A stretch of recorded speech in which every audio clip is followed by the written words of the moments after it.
Hello പ്രിയ പ്രേക്ഷകരെ, എല്ലാവർക്കും YouTube solution Malayalam എന്ന ഈ ചാനലിലേക്ക് ഒരിക്കൽ കൂടി സ്വാഗതം. ഇന്ന് നിങ്ങളോട് ഞാൻ പറയുന്നത് അപ്പീൽ ചെയ്യുമ്പോൾ നമുക്ക് ഏത് ഭാഷ ഉപയോഗിക്കാം, ഏത് ഭാഷയാണ് ബെറ്റർ, നമുക്ക് മലയാളം ഉപയോഗിക്കാൻ കഴിയുമോ എന്നുള്ളതാണ്.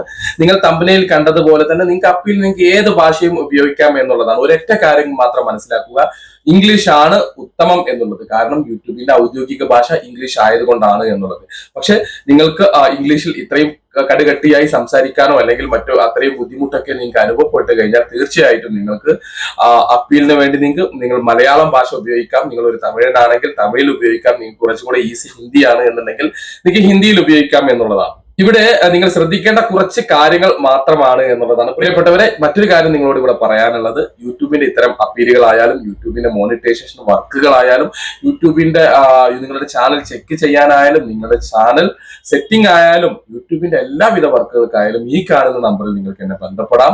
തീർച്ചയായിട്ടും ചെറിയൊരു പേയ്മെന്റോട് കൂടി ഇത്തരം വർക്കുകൾ നിങ്ങൾക്ക് ഞാൻ ഇവിടുന്ന് ചെയ്തു തരുന്നതാണ്. മാത്രമല്ല യൂട്യൂബിന്റെ ചെറിയ ചെറിയ സംശയങ്ങളും കാര്യങ്ങളും ഒക്കെ നിങ്ങൾക്ക് കമന്റ് ബോക്സിൽ ചോദിക്കാം. ഉത്തരം കിട്ടിയില്ല എന്നുണ്ടെങ്കിൽ ഈ കാണുന്ന നമ്പറിൽ നിങ്ങൾക്ക് എന്നെ വാട്സപ്പ് ചെയ്ത് ചോദിക്കാം.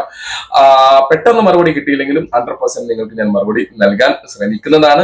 മറ്റൊരു കാര്യം കൂടി മനസ്സിലാക്കുക, നിങ്ങളുടെ യൂട്യൂബറുമായിട്ടുള്ള എല്ലാവിധ വർക്കുകൾക്കും ഇതോടൊപ്പം ചേർത്ത് വെച്ചുകൊണ്ട് ഇവിടുന്ന് 1 ഇയർ കോഴ്സായിട്ട് ഒരു വർഷത്തെ നിങ്ങളുടെ സംശയങ്ങൾ മൊത്തം ചോദിക്കുന്ന ഒരു വാട്സപ്പ് ഗ്രൂപ്പ് നമ്മൾ ഇവിടുന്ന് സ്റ്റാർട്ട് ചെയ്തിട്ടുണ്ട്. കേവലം ചെറിയൊരു പേയ്മെന്റ് മാത്രമേ ഉള്ളൂ. 1 ഇയറിൽ നിങ്ങൾക്ക് അതിൽ ചേരാം. യൂട്യൂബിന്റെ എല്ലാവിധ സംശയങ്ങളും ഒരു വർഷം ക്ലിയർ ആയിട്ട് നിങ്ങൾക്ക് അതിൽ ചോദിച്ച് മനസ്സിലാക്കാം. യൂട്യൂബിൽ വരുന്ന പുതിയ അപ്ഡേറ്റുകളും കാര്യങ്ങളും ഒക്കെ വളരെ കൃത്യമായിട്ടുള്ള ക്ലാസ്സുകൾ അതിൽ ഉണ്ടായിരിക്കുന്നതാണ്. പ്രിയപ്പെട്ടവരെ, നമുക്ക് നേരെ അപ്പീൽ വീഡിയോസിലേക്ക് തന്നെ വരാം. നമുക്ക് ഇംഗ്ലീഷിലാണ് കൊടുക്കേണ്ടത്, മലയാളത്തിലാണോ എന്നുള്ളത് നിങ്ങൾ മലയാളത്തിലും കൊടുത്തോളൂ. ഇംഗ്ലീഷ് ആണ് ഉത്തമം എന്നുള്ളത് ഞാൻ പറഞ്ഞു നിർത്തിയെടുത്തുനിന്ന് നിങ്ങൾ മലയാളം കൊടുക്കുന്നവർ ശ്രദ്ധിക്കേണ്ട ചില കാര്യങ്ങൾ ഞാൻ പറയുക എന്നുള്ളതാണ്. യൂട്യൂബിൽ ഒരു വീഡിയോസ് നമ്മൾ അപ്ലോഡ് ചെയ്യുമ്പോൾ ഓട്ടോമാറ്റിക്കലി നമുക്കതിന്റെ സബ് ടൈറ്റിൽ കൊടുക്കാൻ പറ്റും എന്ന് പറഞ്ഞു. മലയാളത്തിലായാലും ഹിന്ദിയിലായാലും അറബിക്കിലായാലും ഏത് ഭാഷയിൽ കൊടുക്കുമ്പോഴും നിങ്ങൾ സബ് ടൈറ്റിൽ കൊടുക്കണം എന്നുള്ളതാണ്. അപ്പീൽ വീഡിയോസ് ചെയ്യുമ്പോൾ സബ് ടൈറ്റിൽ നിർബന്ധമായിട്ടും കൊടുക്കുക എന്നുള്ളതാണ്. ഇവിടെ നിങ്ങൾ ഏത് ഭാഷയിൽ ചെയ്യുമ്പോഴും സബ് ടൈറ്റിൽ കൊടുക്കുമ്പോൾ, എക്സാമ്പിളിനായി നിങ്ങൾ മലയാളമാണ് കൊടുക്കുന്നെങ്കിൽ നിങ്ങൾ ഇംഗ്ലീഷിന്റെ അതിന് സബ് ടൈറ്റിൽ കൊടുക്കുക എന്നുള്ളതാണ്. നിങ്ങൾ അറബിക്കിലോ ഹിന്ദിയിലോ ആണ് കൊടുക്കുന്നെങ്കിൽ പോലും ഇംഗ്ലീഷിൽ നിങ്ങൾ സബ് ടൈറ്റിൽ കൊടുക്കണം എന്നുള്ളത് മനസ്സിലാക്കുക. ഇവിടെ സബ് ടൈറ്റിൽ കൊടുക്കുമ്പോൾ 2 രീതിയിലാണ് നമ്മൾ സബ് ടൈറ്റിൽ കൊടുക്കുന്നത്. ഒന്ന്, യൂട്യൂബ് തന്നെ സബ് ടൈറ്റിൽ കൊടുക്കുന്ന ഒരു പരിപാടിയുണ്ട്.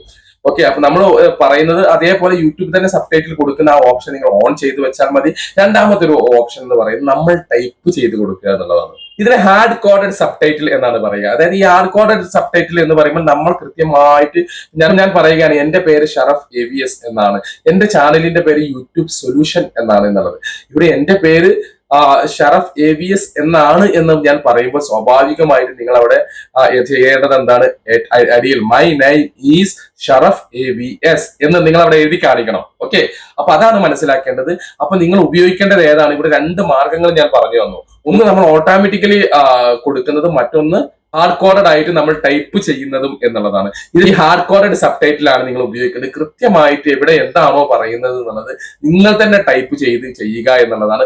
മറ്റത് സബ് ടൈറ്റിൽ അയാൾ ആ ഓപ്ഷൻ, അതായത് നിങ്ങൾ ഈ ആ ഓപ്ഷൻ ഓൺ ചെയ്ത് വെച്ചാൽ പോലും ഇവിടെ എന്തുകൊണ്ടാണ് ഹാർഡ് കോഡ് സബ് ടൈറ്റിൽ നിങ്ങൾ ഉപയോഗിക്കൂ, ഓട്ടോമാറ്റിക് സബ് ടൈറ്റിലിനെ നിങ്ങൾ ആശ്രയിക്കരുത് എന്ന് പറയുന്നതിന്റെ പ്രധാന കാരണം എന്ന് പറയുന്നത്, പലപ്പോഴും നമ്മൾ പറയുന്ന ഈ പ്രൊണൗൺസിയേഷൻ കറക്റ്റ് ആയിട്ട് അതിന് ക്യാച്ച് ചെയ്യാതെ ഇരിക്കുന്നുണ്ട്. ഇനി അങ്ങനെയാണെങ്കിൽ പോലും അവർ കൊടുക്കുന്ന സബ് ടൈറ്റിൽ പല മാറ്റങ്ങളും വരാറുണ്ട്. അപ്പോൾ നമ്മൾ പറയുന്നതല്ല പലപ്പോഴും സ്ക്രീനിൽ കാണുന്നത് എന്നുള്ളതാണ്. അവരൊറ്റ കാരണത്താലാണ് നമ്മൾ പറയുന്നത് എന്താണെന്ന് കൃത്യമായി നമുക്ക് ബോധ്യമുണ്ട് എങ്കിൽ പോലും അത് അവിടെ കറക്റ്റ് ആയിട്ട് വരുന്നില്ല എന്നുള്ളതാണ്. അപ്പൊ നിങ്ങൾ പറയുന്ന കാര്യം കൃത്യമായിട്ട് നിങ്ങൾക്ക് തന്നെ അവിടെ ടൈപ്പ് ചെയ്യാൻ പറ്റും. ഒരു കാര്യം കൂടെ മനസ്സിലാക്കുക, ഇത്തരത്തിൽ മലയാളത്തിലും ഹിന്ദിയിലും എനി ലാംഗ്വേജിൽ, ഇംഗ്ലീഷ് ഒഴികെ മറ്റേത് ഭാഷയിലും അപ്പീൽ ചെയ്യുന്നവർ കൃത്യമായി സാധാരണ സബ് ടൈറ്റിൽ കൊടുക്കുന്നതിനേക്കാൾ കുറച്ചുകൂടി അക്ഷരങ്ങളുടെ വലിപ്പം കൂട്ടിക്കൊണ്ട് കൃത്യമായിട്ട് അപ്പീൽ ചെയ്യാൻ ശ്രമിക്കുക. അല്ലെങ്കിൽ അക്ഷരങ്ങളുടെ വലിപ്പം കൂട്ടിക്കൊണ്ട് നിങ്ങൾ സബ് ടൈറ്റിൽ കൊടുക്കുക എന്നുള്ളത് മാത്രമാണ് പ്രിയപ്പെട്ടവരെ പറയാനുള്ളത്. ഇവിടെ ഒരു കാര്യം കൂടെ ചേർത്ത് വെച്ചുകൊണ്ട് പറയട്ടെ, ഏറ്റവും ഉത്തമം ഇംഗ്ലീഷിൽ തന്നെയാണ് എന്നുള്ളത് നിങ്ങൾ മനസ്സിലാക്കുക. അപ്പോൾ അപ്പീലിന്റെ ഈ ഒരു കാര്യങ്ങൾ നിങ്ങൾ പ്രധാനമായിട്ടും മനസ്സിലാക്കുക എന്നുള്ളതാണ്. ഇനി അപ്ലൈയുമായി ബന്ധപ്പെട്ടുള്ള ചില സംശയങ്ങളും കാര്യങ്ങളും ഒക്കെ നമുക്ക് വരും വീഡിയോസിൽ നമുക്ക് ചർച്ച ചെയ്യാം. പ്രിയപ്പെട്ടവരെ, നിങ്ങൾക്ക് ഉപകാരം എന്ന് തോന്നുന്ന അടുത്തൊരു വീഡിയോസുമായി നമുക്ക് വീണ്ടും കാണാം. അതുവരേക്കും ബൈ.